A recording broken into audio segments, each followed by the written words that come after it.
नमस्कार साथियों, स्वागत है आप सभी का एक बार फिर से हमारे अपने YouTube चैनल आरोह क्लासेस पर।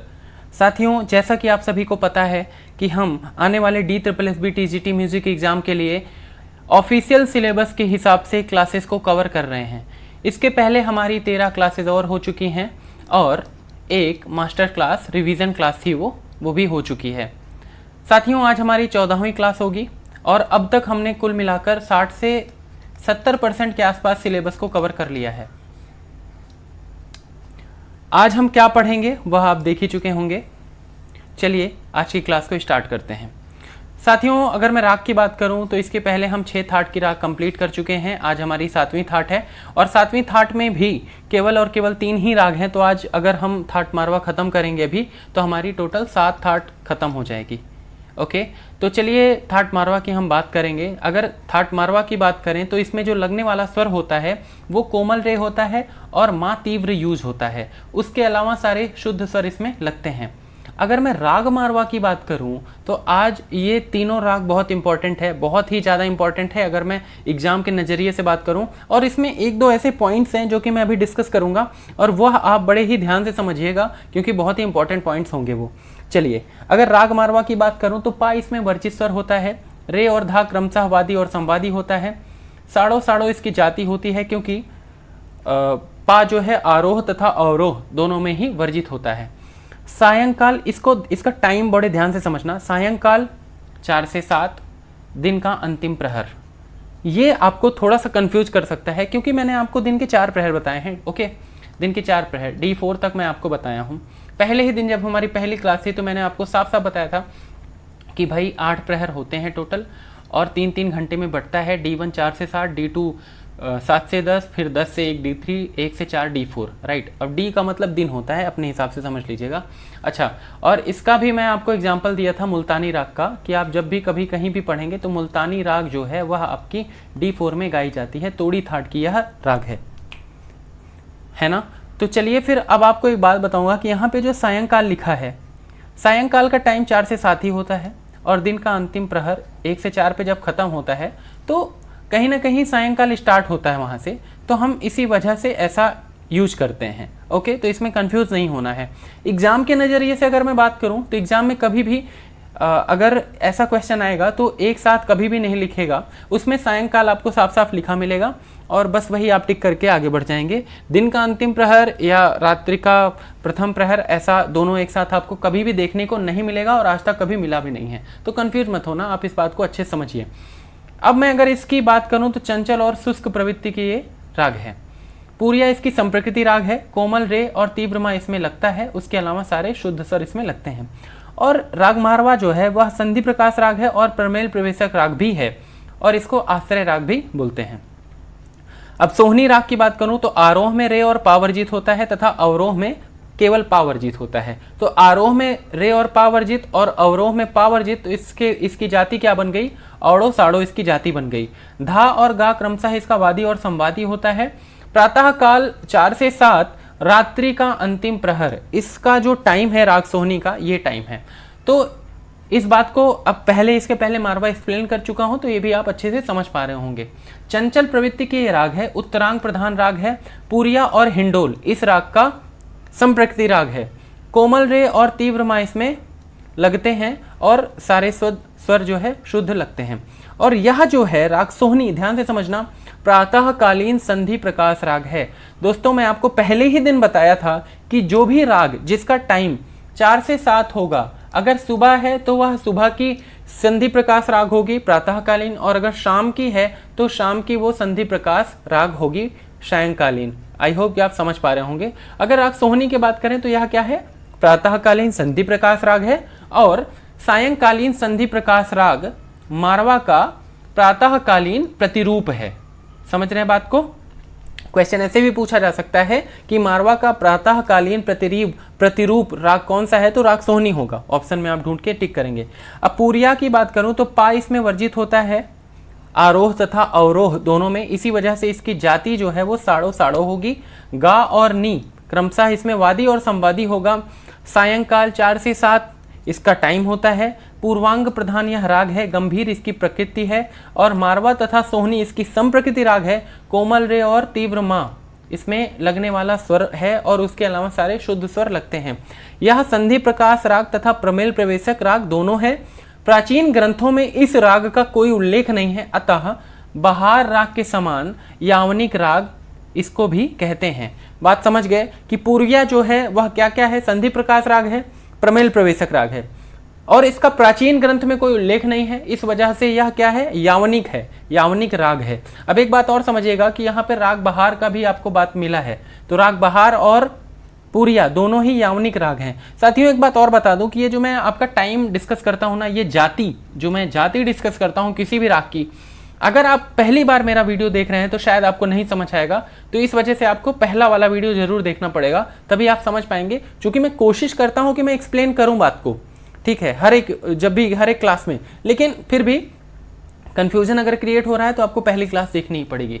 तो आज हमारा ये 7वां थाट भी कंप्लीट हो गया। अब हमारे सिर्फ 3 थाट बचे हुए हैं और उनकी राग्स बची हुई हैं। तो आप देख पा रहे होंगे कि आज हमारी 14वीं क्लास ही है और हम कितना बढ़िया से चीज़ों को कवर कर लिए हैं। जो भी नहीं कर रहा है साथ में वो बहुत गलत कर रहा है। मैं फिर बोलूँगा, अभी भी आप अगर आज से भी स्टार्ट करते हैं 2-2 3-3 राग पढ़ना, तब भी आपका एग्जाम होने से बहुत पहले ही आपका सिलेबस खत्म हो जाएगा।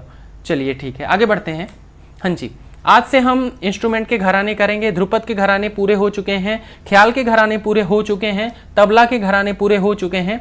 अब इंस्ट्रूमेंट में केवल 2 ही घराना है, सेनिया और मैहर। तो आज हम सेनिया घराना देखेंगे। सेनिया घराना सितार का घराना है। चलिए स्टार्ट करते हैं। तंत्री वाद्यों का ये घराना है बेसिकली, ठीक है।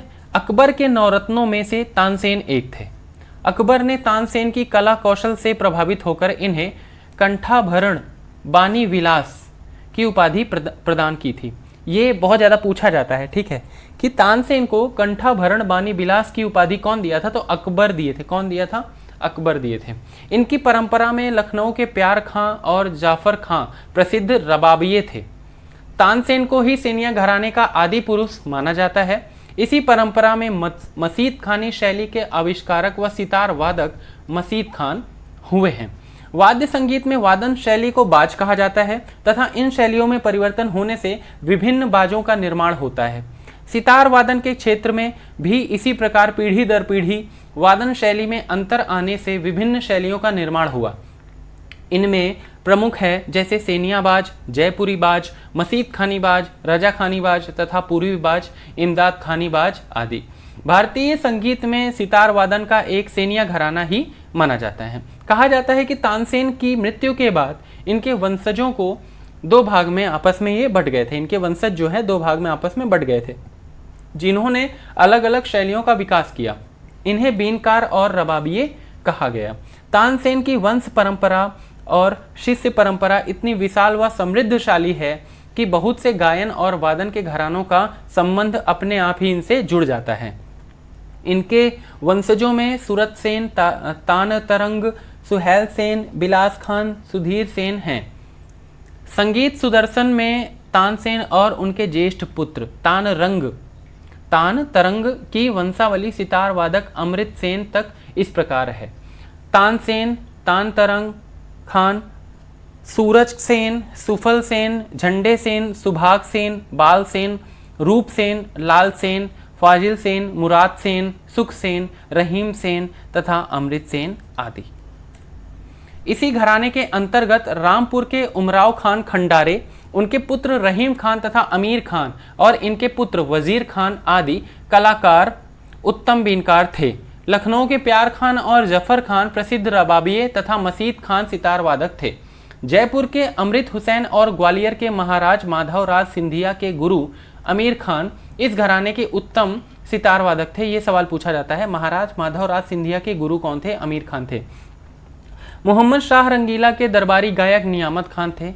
इन्हें सितार पर बजाने वाली गत का प्रथम रचनाकार कहा जाता है।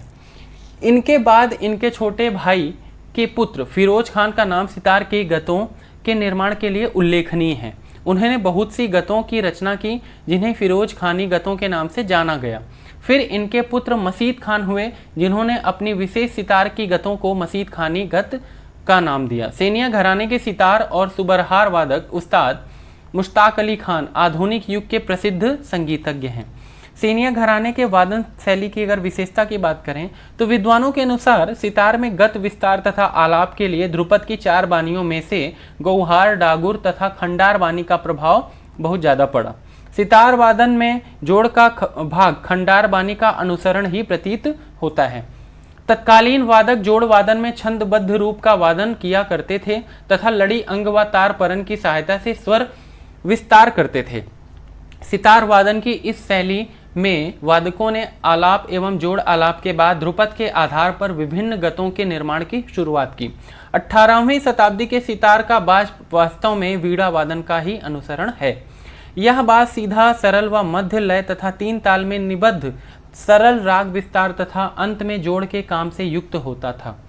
इसमें अधिक क्लिष्ट तानों का प्रयोग नहीं किया जाता था तथा इसमें बोल बांट का काम अधिक दिखाया जाता था।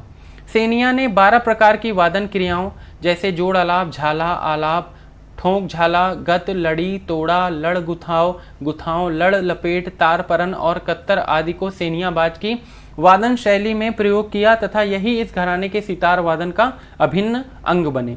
नाट्य शास्त्र के अनुसार जाति रंग की विशेषता की हम बात करेंगे और यहाँ पे आपका ये सेनिया घराना खत्म होता है। अब हम क्या करेंगे ना, थोड़ा सा आपको ओवरव्यू दूंगा। एक्चुअली आपके सिलेबस में तिल्लाना वगैरह है, कृति वगैरह है, ये सब भी पढ़ेंगे, लेकिन उसके पहले ये इंपॉर्टेंट क्वेश्चन है नाट्य शास्त्र के अनुसार जाति राग की विशेषता। ये एग्जाम में पूछा जाता है कई बारी, तो मैं इसको आपको बताना चाहूँगा। प्राचीन काल में जाति के कुल 10 लक्षण का वर्णन मिलता है। सब ये करवा भी चुका हूँ मैं। ग्रह, अंश, मंद्र, न्यास, अपन्यास, अल्पत्व, बहुत, साड़त्व, औड़त्व, तार आदि ये जाति के 10 लक्षण हैं। ठीक है। अच्छा, जाति के 10 लक्षण में से सवाल पूछा जाता है, आपसे पूछ लेगा कि इनमें से कौन सा नहीं है, तो बड़े अच्छे से इसको समझिएगा, ध्यान रखिएगा। मतंकृत बृहद्देशी में श्रुति, ग्रह, स्वर आदि के समूह से जिस विधा की रचना होती है उसे जाति कहा जाता है। जैसे श्रुति, ग्रह, स्वर आदि समूह हाजन्य इति जातयः। ठीक है, क्या है? जैसे श्रुति, ग्रह, स्वर आदि समूह हाजायंत इति जातयः। साढ़ देवादि विद्वानों ने जाति के लक्षणों का वर्णन किया है और उन्हीं को वेंकटमुखी ने रागों के लक्षणों के नाम से वर्णित किया है। अतः प्राचीन काल में जो लक्षण जातियों में विद्यमान थे, आज उन्हीं को राग के लक्षण कहते हैं। दक्षिण भारत की कुछ गायन शैलियां हैं और उनमें जाति का प्रयोग कैसे होता है देखते हैं। दक्षिण गायन शैली में ताल की अपनी स्वाभाविक गति ही जाति कहलाती है। ठीक है।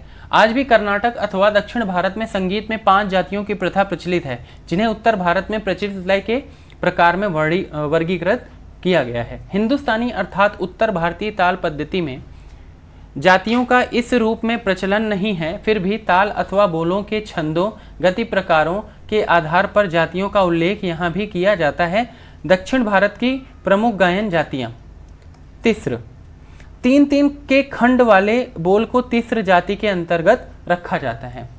चतस्र, इस जाति के अंतर्गत वे बोल रखे जा सकते हैं जिनकी गति 2 अथवा 4 की हो, अर्थात जिसकी लय बार बार दुहाई जाती हो। एक ताल को चतस्र जाति ताल माना जा सकता है। खंड जाति, इसके अंतर्गत वे बोल रखे जा सकते हैं जिनके गति प्रकार 2, 3 अथवा 5 के हों। इसमें चतस्र के एक खंड और तिस्र जाति का समावेश होता है। मिश्र जाति की बात करें, तिस्र और चतस्र जाति का मिश्रण है। क्रमशः इसमें 3 और 4 के गति वाले बोलों का समावेश होता है। संकीर्ण जाति की बात करें, इसमें दूसरी जातियों का प्रभाव दिखाई पड़ता है। इसके खंड 9 मात्राओं के होते हैं। निष्कर्ष अगर हम देखें तो अधिकांश संगीत शास्त्रों में स्वर, वर्ण, ग्राम, मूर्छना के बाद ही जाति की चर्चा की गई है।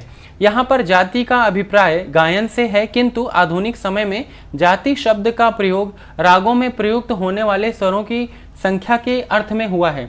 दामोदर पंडित ने 5 स्वर वाले रागों की जाति औड़ो, 6 स्वर वाले की साड़ो और 7 स्वर वाले रागों की जाति संपूर्ण बताई है। अब हम बात करेंगे जावली की। जावली में पल्लवी, अनुपल्लवी तथा चरणम का प्रयोग किया जाता है। इनमें एक अथवा अधिक चरणों का प्रयोग किया जाता है।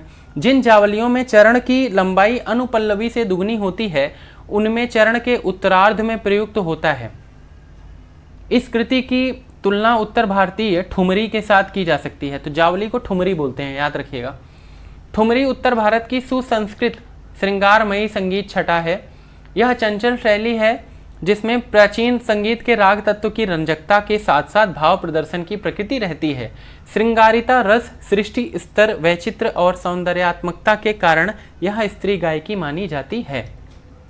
जावली शब्द की उत्पत्ति की अगर बात की जाए तो जावली शब्द दक्षिण के जावल शब्द से बना है, जिसका अर्थ है श्रृंगारमय गीत, अर्थात वह गीत जो श्रृंगारिक भावों व श्रृंगारिकता से परिपूर्ण हो। यह गीत एक आधुनिक गीत का प्रकार है। जावली का साहित्य श्रृंगार रस प्रधान होता है। इसमें नायक नायिकाओं के प्रेम संबंधों का वर्णन किया जाता है। इसमें पल्लवी, अनुपल्लवी तथा चरणम आदि अंग होते हैं। इसमें कभी कभी एक से अधिक चरणों का समावेश भी होता है। जावली की निबद्धता प्रसिद्ध रागों व तालों में ही होती है। जावली गीत की अगर विशेषता की बात करें, ताल का प्रयोग जावली गीत में प्रमुखता 8 अथवा 6 मात्राओं वाली रूपक ताल का प्रयोग होता है। रस प्रधानता जावली गीत में श्रृंगार रस के दोनों पक्षों अर्थात वियोग श्रृंगार व संयोग श्रृंगार का प्रयोग होता है। साथ ही साथ इसमें करुण रस का भी प्रयोग किया जाता है। निष्कर्ष अगर देखें, इस प्रकार श्रृंगार व करुण रस प्रधान गायकी जावली को आधुनिक गीत का प्रकार माना गया है। जावली की तुलना उत्तर भारतीय संगीत की ठुमरी से की है। जावली खमाज, काफी तथा झिंझोटी जैसे रागों में गाई जाती है। इसके रचनाकारों में स्वाति तिरुनाल, पट्टणम, सुब्रह्मण्यम और श्रीनिवास अय्यर आदि के नाम प्रमुख हैं। यह कर्नाटक गायन शैली का विशेष प्रकार है। इसमें राग की शुद्धता पर ध्यान नहीं दिया जाता, अपितु ठुमरी की तरह लालित्य एवं वैचित्र्यता पर विशेष ध्यान दिया जाता है। अतः एक श्रृंगार प्राधान्य गायकी है। ओके, आगे बढ़ते हैं। कृति की बात करेंगे हम। कृति का शाब्दिक अर्थ संरचना है। यत कृतम साकृति अर्थात जो संरचित किया गया है वह कृति है। यह विधा दक्षिण भारतीय संगीत में विशिष्ट गेय विधा के रूप में सर्वाधिक प्रचलित है। कीर्तन की उत्पत्ति 14वीं शताब्दी में मानी गई है, परंतु कृति की उत्पत्ति 18वीं शताब्दी के उत्तरार्ध में मानी जाती है। वास्तव में तो कृति को कीर्तन का ही रूप माना जाता है। यह राग की प्रौढ़ रचना है। कृति के अंतर्गत भाव पक्ष तथा कला पक्ष की प्रधानता रहती है, परंतु भाव पक्ष की अपेक्षा कला पक्ष इसमें अत्यधिक महत्वपूर्ण एवं प्रधान होता है।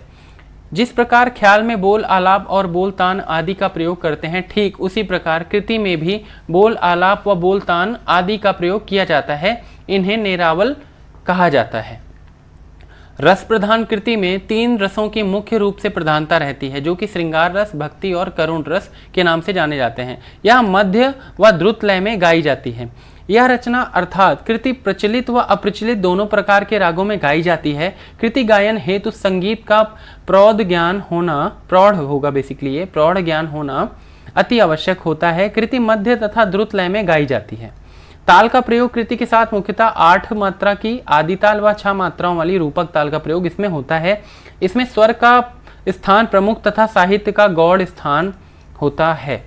कृति के अंग की बात करें अगर, इसके 3 अंग पल्लवी, अनुपल्लवी तथा चरणम माने जाते हैं। इन तीनों अंग का प्रयोग कृति में क्रमानुसार किया जाता है। चरणम में रचयिता के नाम की छाप होने के कारण इसे मुद्रा चरणम के नाम से भी जाना जाता है। कृति की विशेषताओं अगर देखें हम तो श्री त्यागराज जी ने अपनी रचनाओं को कृति कहकर संबोधित किया है। तो ये सवाल पूछा जाता है कई बार कि श्री त्यागराज जी ने अपनी रचनाओं को क्या कहकर संबोधित किया है, तो कृति कहकर संबोधित किया है। उत्तर भारत में जो स्थान ख्याल गायन शैली को प्राप्त है, दक्षिण भारत में वही स्थान कृति को प्राप्त है। तो कृति को क्या बोलते हैं भैया? ख्याल बोलते हैं। क्या ख्याल? संक्षिप्ततः हम यह कह सकते हैं कि राग, ताल, गति, लय और वर्ण, विषय आदि में वाग्यकार की पूर्ण स्वतंत्रता होने के कारण कृति में कलाकार की अभिव्यक्ति सहज और प्रभावपूर्ण होती है। इसकी सबसे बड़ी विशेषता राग की अभिव्यक्ति व उसके माध्यम से भाव व रस की अभिव्यंजना है।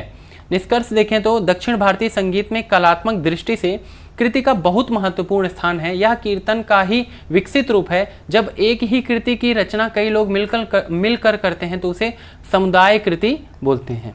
आगे बढ़ते हैं, तिल्लाना देखते हैं। तिल्लाना शब्द का संबंध ताल की भिन्न भिन्न गीतियों व जटिल स्वर संचारों से है।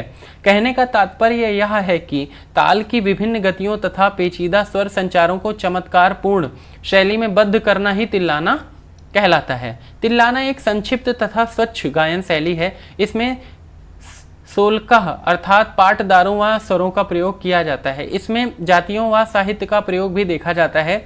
तिल्लाना के प्रायः दो प्रकार प्रचलित हैं। पहला प्रकार पूर्णतः गेय विधा है, जिनमें पाटदारों का प्रयोग किया जाता है। दूसरे प्रकार में स्वरों पदों के साथ पाटदारों का समायोजन दिखाई देता है। गायन शैली चाहे कोई भी हो या किसी भी प्रकार की हो, प्रत्येक में कोई ना कोई पक्ष अवश्य महत्ता रखता है। ठीक इसी प्रकार तिल्लाना गायन शैली में भाव पक्ष की अपेक्षा कला पक्ष अत्यधिक महत्वपूर्ण माना जाता है। इसमें कला पक्ष को प्रधानता दी गई है। तिल्लाना नामक गायन शैली दक्षिण भारतीय संगीत की प्रमुख देन है। इसे ही उत्तर भारतीय संगीत में तराने के नाम से जाना व पुकारा जाता है। जब मैं तराना कराया था तब भी बताया था आपको। तिल्लाना व तराना दोनों प्रायः समान ही हैं, परंतु दक्षिण व उत्तरी संगीत पद्धतियों के आधार पर मात्र इनके नाम में ही भिन्नता दृष्टिगोचर होती है। तराना का आविष्कार किसने किया था, आपको ये बताना है। डॉक्टर शरद चंद्र श्रीधर के अनुसार तिल्लाना व तराना के मध्य होने वाले विभेद को दूर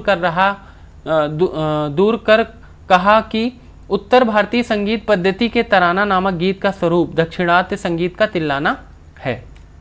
तिल्लाना का प्रयोग, इस दक्षिण भारतीय गायन शैली का प्रयोग मुख्य रूप से नृत्य के साथ ही किया जाता है तथा चोल केटुओं अर्थात पाटाक्षर की इसमें प्रधानता प्रमुख रूप से परिलक्षित होती है। तिल्लाना के भाग, जैसा कि पहले भी उपरोक्त लिखी पंक्ति में बताया जा चुका है कि तिल्लाना नृत्य के साथ प्रयुक्त ताल व पद व स्वर एवं स्तोमाक्षरों से युक्त रचना है।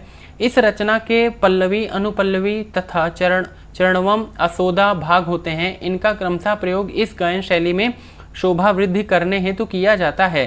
तिल्लाना की विशेषताओं की अगर मैं बात करूं, इस गायन शैली की उत्साहवर्धक एवं स्फूर्तिदायक रचना होने से यह लोकप्रिय बन गई। प्राचीन काल में इसे एक अन्य नाम स्तोभ के रूप में भी जाना व पहचाना जाता था। इसका कोई विशिष्ट अर्थ नहीं होता, अपितु इसको ओंकार की ध्वनि के समान माना जाता है। इसका संबंध ताल के होने के कारण लय प्रधान होना स्वाभाविक लक्षण होगा, अर्थात इसमें लय की प्रधानता होती है, क्योंकि ताल का लय के अभाव में कोई भी अस्तित्व नहीं होता है। इसलिए यह लय प्रधान गायन शैली मानी जाती है। इसमें ताल व लय का प्रमुख व सर्वोच्च स्थान माना जाता है। निष्कर्ष देखें अगर, तो अतः कहा जा सकता है कि तिल्लाना एक लय प्रधान व तालबद्ध दक्षिणात्मक उत्तरी दोनों पद्धतियों में तिल्लाना व तराना के नाम से जाने जाने वाली रचना है। इस गायन शैली की ओम तत्सत आदि स्तुति मूलक शब्दों को विकृत रूप भी माना जाता है। अतः संक्षिप्ततः हम कह सकते हैं कि तालबद्ध व पेचीदा स्वरों द्वारा संचारित की जाने वाली चमत्कार पूर्ण शैली को तिल्लाना कहते हैं। तराना में तंत्र वाद्य के बोल दिर दिर, दीम, तोम और अवनद्य वाद्यों के बोलों का प्रयोग किया जाता है। उसी प्रकार तिल्लाना में साहित्य के साथ साथ मृदंग के बोलों का भी प्रयोग किया जाता है। यह गायन शैली द्रुत लय में गाई जाती है। इस शैली के रचनाकारों में स्वाति, तिरुनाल, मुत्तैया, भागवतार आदि के नाम विख्यात हैं। तो ये था आपका जो दक्षिण भारतीय कुछ गायन शैलियाँ हैं वो, और अगली क्लास में 3 और करा दूंगा तो वो भी खत्म हो जाएगी। और आज हम जीवन परिचय करने वाले हैं ओंकारनाथ ठाकुर जी का। साधु संगीतज्ञ पंडित विष्णु दिगंबर पलुस्कर के योग्य शिष्यों में पंडित ओंकारनाथ ठाकुर का नाम बड़े आदर से लिया जाता है। संगीत और संगीतज्ञों को ऊंचा उठाने का व्रत जो पंडित विष्णु दिगंबर ने ले रखा था, उसे उनके शिष्य पंडित ओंकारनाथ ने अवश्य ही पूरा करके दिखाया। कला और शास्त्र का सुंदर समन्वय बिरले संगीतज्ञों में ही मिलता है। उच्च कोटि के कलाकारों में शास्त्र के प्रति उपेक्षा और शास्त्रकारों में संगीत कला की अवहेलना देखी जाती रही है। इसका परिणाम यह हुआ कि संगीत शास्त्र और कला के बीच दिन प्रतिदिन खाई बढ़ती गई। इस दिशा में पंडित ओंकारनाथ ठाकुर ने एक आदर्श स्थापित किया। इनका जन्म 24 जून सन 1897 को तत्कालीन बड़ौदा रियासत के जहाज ग्राम में हुआ था। पिता का नाम पंडित गौरी शंकर ठाकुर और माता का नाम झवेरवा था। पंडित जी के बाल्यकाल में आपका परिवार पारिवारिक कलह और आर्थिक संकटों से पीड़ित था। यहाँ तक कि माँ को मजदूरी करनी पड़ती थी और बालक ओंकारनाथ को मिल में काम करके या रामलीला में अभिनय करके परिवार की सहायता करनी पड़ती थी। पंडित जी का कंठ प्रारंभ से ही मधुर था। पाठशाला और रामलीला में जब कभी आप कविता गान करते तो शिक्षक और श्रोता दोनों प्रभावित होते। बचपन से ही आप में संगीत से प्रेम था। संगीत सीखने और सुनने के लिए आप सब प्रकार के कष्ट झेलने को तैयार रहते थे। एक बार एक साधु संगीतज्ञ नर्मदा के पार पधारे। उनका गायन सुनने के लिए वे बड़े लालायित हुए। नर्मदा पार करने के लिए पैसा न होने के कारण उन्होंने तैरकर नर्मदा को पार किया और गीले कपड़े पहने हुए गायन सुनने पहुंच गए। पिता की मृत्यु के बाद पंडित जी को अपने भविष्य की चिंता हुई। इसी बीच आपको सेठ सापुर जी, मचेर जी, डूंगा जी को गायन सुनाने का अवसर प्राप्त हुआ। सेठ ने पंडित जी के बड़े भाई पंडित बालकृष्ण को यह सुझाव दिया कि उन्हें पंडित विष्णु दिगंबर जी के पास बंबई संगीत सीखने के लिए भेज दिया जाए। उस सज्जन ने मार्ग व्यय के लिए कुछ रुपए भी दिए। उनका यह सुझाव घर के लोगों ने मान लिया और उन्हें 13 वर्ष की अवस्था में पंडित विष्णु दिगंबर जी के पास संगीत सीखने के लिए भेज दिया गया। संगीतज्ञ बनने की महत्वाकांक्षा लिए वे मुंबई जा रहे थे। उस विद्यालय में निःशुल्क रहने व खाने पीने की अच्छी व्यवस्था थी, किंतु 9 वर्षों तक संगीत सीखने की शर्त थी। जैसा कि मैं आपको जब विष्णु दिगंबर जी का पढ़ाया था जीवन परिचय, तो बताया भी था वहाँ पे कि वहाँ पे वो ना हॉस्टल टाइप चलाते थे और निःशुल्क सारी चीज़ें रखते थे। कुछ वर्षों के बाद काठियावाड़ की एक नाटक कंपनी बंबई आई। प्रबंधक ने पंडित जी का गायन सुनकर एक अच्छी तनख्वाह पर नाटक कंपनी में शामिल होने की इच्छा प्रकट की। तब पंडित जी के समक्ष एक कठिन समस्या उपस्थित हुई। उनके भाई चाहते थे कि वे नौकरी कर लें और पंडित जी संगीत सीखते रहना चाहते थे। आखिर यह बात पंडित विष्णु दिगंबर तक पहुंची। उन्होंने उनके बड़े भाई से कहा कि आपने 9 वर्षों का वचन दिया है, इस समय ले जाने पर आपको पिछले 3 वर्षों का खर्च देना पड़ेगा। इसे सुनकर पंडित जी के बड़े भाई ने अपनी धारणा बदल दी, क्योंकि उनके पास खर्च देने का पैसा नहीं था। अतः पंडित जी पुनः संगीत सीखने में रत हो गए। 6-7 वर्षों तक संगीत सीखने के बाद पंडित विष्णु दिगंबर जी ने उन्हें सन 1916 में गांधर महाविद्यालय का प्रिंसिपल बनाकर लाहौर भेज दिया। वहां उन्होंने बड़ी तत्परता से अपना उत्तरदायित्व निभाया। उस समय लाहौर भारत में था, अब पाकिस्तान में है। लगभग 9 वर्षों तक विद्यार्थी जीवन गुरुगृह में बिताने के बाद वे घर लौट आए। उस समय ब्रिटिश साम्राज्य के प्रति असहयोग आंदोलन में उन्होंने सक्रिय भाग लिया। जून 1922 में सूरत की इंदिरा देवी से उनकी शादी कर दी गई। किसका नाम? सूरत की इंदिरा देवी। अतः उनके ऊपर और अधिक जिम्मेदारी बढ़ गई। जलसों द्वारा प्राप्त धन कुटुंब के निर्वाह और शादी के कर्ज को चुकाने में अपर्याप्त था। अतः नेपाल महाराज से सम्मान और धन प्राप्त करने की आशा से वे नेपाल के लिए निकल पड़े। रास्ते में बड़ी कठिनाइयों का सामना करना पड़ा। 6 दिनों तक पैदल यात्रा करने के बाद वे नेपाल महाराज के पास जा पहुंचे। नेपाल नरेश उनके गायन से बड़े प्रभावित हुए और इनाम में 5,000 रुपए दिए। उस समय 5,000 की राशि एक बहुत बड़ी राशि होती थी। बाद में पंडित जी ने नेपाल की 3 बार यात्रा की और प्रत्येक बार सम्मान प्राप्त किया। नेपाल के अतिरिक्त उन्होंने Italy, France, Germany, Belgium, Switzerland और इंग्लैंड आदि देशों की यात्रा की और वहां भी गए भारतीय संगीत का मस्तक ऊंचा किया। इटली के बेनिटो मुसोलिनी आपके गायन से बड़े प्रभावित हुए। विदेश में ही उन्होंने अपनी पत्नी की मृत्यु का समाचार पाकर वे बड़े दुखी हुए और स्वदेश लौटकर बंबई में रहने लगे। सन 1952 में भारत सरकार द्वारा अफगानिस्तान भेजे गए, जहां पर उन्होंने भारतीय सांस्कृतिक मंडल का नेतृत्व किया। सन 1953 में बुडापेस्ट और सन 1954 में जर्मनी में आयोजित विश्व शांति परिषद में भारत का प्रतिनिधित्व किया। कला के साथ साथ उन्होंने शास्त्र पक्ष पर भी बहुत ध्यान दिया। सन 1938 में संगीतांजलि प्रथम भाग प्रकाशित किया। कब किया था? 1938 में संगीतांजलि का प्रथम भाग, जिसमें कला पक्ष पर प्रकाश डाला गया है। इसके 7 भाग अब तक प्रकाशित हो चुके हैं। संगीतांजलि प्रथम किसकी थी? ओंकार नाथ ठाकुर जी की। टोटल कितने भाग? 7 भाग। पहली बार 1938 में। इस श्रृंखला के अतिरिक्त प्रणव भारती नामक पुस्तक का लेखन किया, जिसमें शास्त्र की गुत्थियों को सुलझाया गया। ठीक है, देखिए जो आपका संगीतांजलि प्रथम है, मतलब इसमें कला पक्ष पर, और प्रणव भारती इस पर क्या है? शास्त्र की गुत्थी को सुलझाया गया है। संगीतांजलि में उन्होंने स्वरचित स्वर लिपि पद्धति का अनुसरण किया है।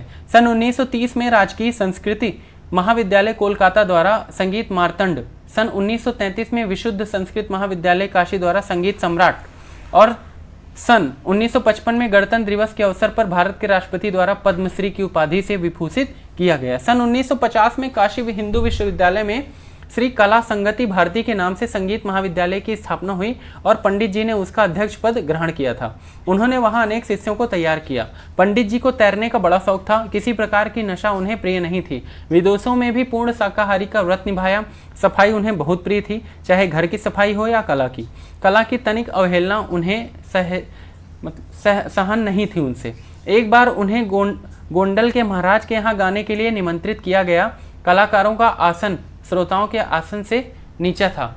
यह बात पंडित जी को बहुत बुरी लगी और उन्हें यह कहना पड़ा कि गाना समाप्त होने के बाद मुझे जमीन पर बैठने में आपत्ति न होगी, किंतु कला के प्रदर्शन के समय कला और कलाकार का अपमान मैं नहीं सह सकता। आखिर महाराज साहब को तुरंत उच्च आसन की व्यवस्था करनी पड़ी थी। पंडित जी की गायकी ग्वालियर घराने से संबंधित थी। ख्याल गायकी इस परंपरा की विशेषता थी। पंडित जी ख्याल गायक होते हुए भी ध्रुपद और ठुमरी का प्रदर्शन सफलतापूर्वक कर सकते थे।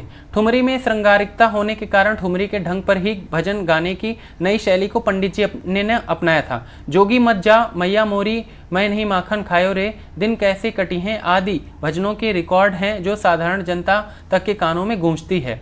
भजन के अतिरिक्त श्लोक गायन और वंदे मातरम का गायन वे बड़े अनूठे ढंग से करते थे। उनके गायन से भाव छूटा सा रहता था। आवाज मधुर होने के साथ अर्थानुकूल और रसानुकूल थी। एक ओर जहां गंभीरता थी तो दूसरी ओर कोमलता थी। इसलिए एक ओर जहां वे बादलों की गरज, बिजली की कड़क, रौद्र का क्रोध दिखा सकते थे तो दूसरी ओर कोमलता, भक्ति भाव, चपलता, करुणा आदि भावों को कंठ द्वारा सहज ही व्यक्त कर सकते थे। आलापचारी का ढंग उन्होंने हस्सू हद्दू खान के शिष्य औलिया रहमत खान से प्राप्त किया। वे कभी कभी पंडित जी के यहाँ आकर रहते थे। पंडित जी की आलापचारी में रस और भाव की पूर्ण अभिव्यक्ति होती थी। बोलतानों में गीत के शब्दों के साथ विभिन्न प्रकार की लय और स्वर प्रयोग कानों को बड़ा भला महसूस पड़ता था। पंडित जी के आलाप, बहलावा, तान, बोलतान, सरगम आदि में पूरा समन्वय दिखाई देता था। इस प्रकार पंडित जी संगीत की सेवा करते करते 28 दिसंबर 1967 को थोड़ी सी अस्वस्थता के कारण स्वर्गलोक सिधार गए थे। तो यह था आपका पंडित ओंकार नाथ ठाकुर जी का जीवन परिचय। चलिए हम आगे बढ़ते हैं और उत्तरी और दक्षिणी संगीत पद्धतियाँ आपके सिलेबस में हैं, वो आज हम देखते हैं। प्राचीन काल से संपूर्ण भारत में संगीत की केवल एक पद्धति थी, किंतु आज हम देखते हैं कि अब संगीत की दो पद्धतियां हो गई हैं। कुछ विद्वानों का मत है कि उत्तरी संगीत पर अरब और फारस की संगीत का प्रभाव पड़ा, जिससे उत्तरी संगीत दक्षिणी संगीत से अलग हो गया। उनका कहना है कि 11वीं शताब्दी से भारत में मुसलमानों का आना शुरू हुआ और धीरे धीरे वे उत्तर भारत के शासक हो गए, अतः उनकी संस्कृति और सभ्यता ने संगीत पर अमिट छाप डाली। दक्षिण भारतीय संगीत पर कोई बाह्य प्रभाव नहीं पड़ा, अतः वहाँ का संगीत लगभग अपरिवर्तित रहा। इस तरह दोनों संगीत पद्धतियों का मूल आधार एक ही है। दोनों पद्धतियों की तुलनात्मक विवेचना अगर हम करें तो समानता पहले देखेंगे। दोनों संगीत पद्धतियों में 12 स्वर का प्रयोग किया जाता है और उनके स्वर स्थान भी लगभग समान ही हैं। जिस प्रकार यहाँ थाट राग वर्गीकरण की मान्यता है, उसी प्रकार दक्षिण भारत अथवा कर्नाटक में भी मेल राग, अपने यहाँ क्या है थाट राग उत्तर भारत में, दक्षिण भारत में क्या है मेल राग वर्गीकरण सर्वमान है। मेल और थाट एक दूसरे के पर्यायवाची ही होते हैं। थाट के समान मेल से भी राग उत्पन्न माने गए हैं। दोनों संगीत पद्धतियों में स्वर के साथ साथ लय और ताल का महत्वपूर्ण स्थान है। दोनों पद्धतियों के कुछ ताल भी समान हैं। हिंदुस्तानी 4 ताल अथवा 1 ताल कर्नाटक की चतस्र जाति के 8 ताल और हमारा तेवरा ताल वहाँ की तिस्र जाति के त्रिपुट ताल के समान है। जिस प्रकार उत्तर भारतीय संगीत में ताल देते समय विभाग की प्रथम मात्रा पर ताली अथवा खाली दी जाती है, उसी प्रकार कर्नाटक संगीत में भी विभाग की प्रथम मात्रा पर ताली दी जाती है।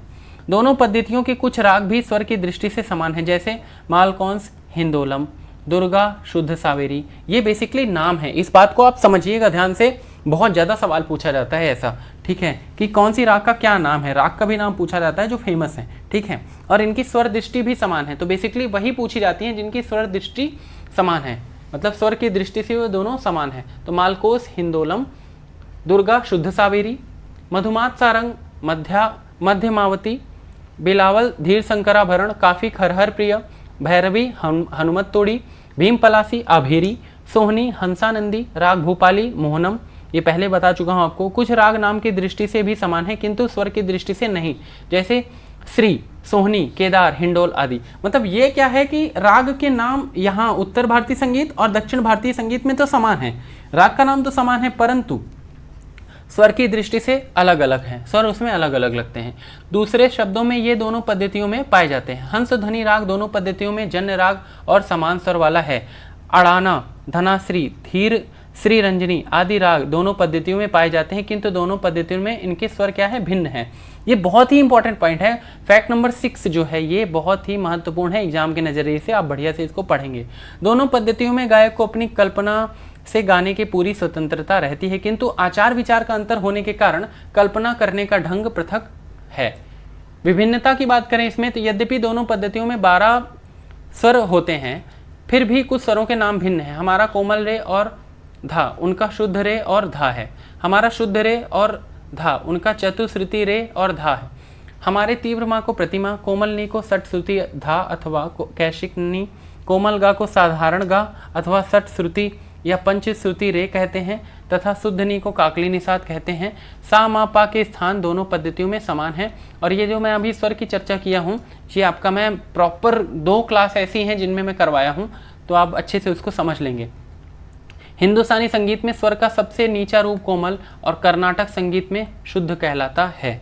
उत्तर भारतीय संगीत में 10 और कर्नाटक संगीत में 19 थाट माने जाते हैं। हिंदुस्तानी संगीत में ताल देने के लिए तबला और कर्नाटक में मृदंगम का प्रयोग होता है। वहाँ बंदिश की मौलिकता पर विशेष ध्यान दिया जाता है। कोई भी गायक किसी बंदिश में तनिक भी परिवर्तन नहीं करता, किंतु यहाँ इतना कठोर बंधन नहीं है। प्रत्येक व्यक्ति अपनी इच्छानुसार गीत की बंदिश में परिवर्तन कर सकता है। कर्नाटक संगीत में स्वर की कंपन और चंचलता पर और हिंदुस्तानी संगीत में स्वर की गंभीरता और विभिन्नता पर विशेष ध्यान दिया जाता है। कर्नाटक संगीत में यह प्राचीन नियम है कि गायक अपने गाने के बीच मृदंगम बजाने वाले को अपनी कला साधना दिखाने का अवसर देता है और वह थोड़े समय तक के लिए शांत हो जाता है, किंतु हिंदुस्तानी संगीत में ऐसा नहीं होता। यहाँ तबला संगति का यह अभिप्राय समझा जाता है कि संगति से गायन अधिक सुंदर हो। तबलिए को कला का परिचय देने के लिए बिल्कुल अलग समय दे दिया जाता है, जिसे स्वतंत्र वादन तबला सोलो कहा जाता है। कर्नाटक संगीत में मुख्य ताल 7 हैं और प्रत्येक के 5-5 प्रकार हैं, जिन्हें ताल की जाति कहते हैं, किंतु हमारे यहाँ तालों की संख्या असीमित है और तालें जाति रहित हैं।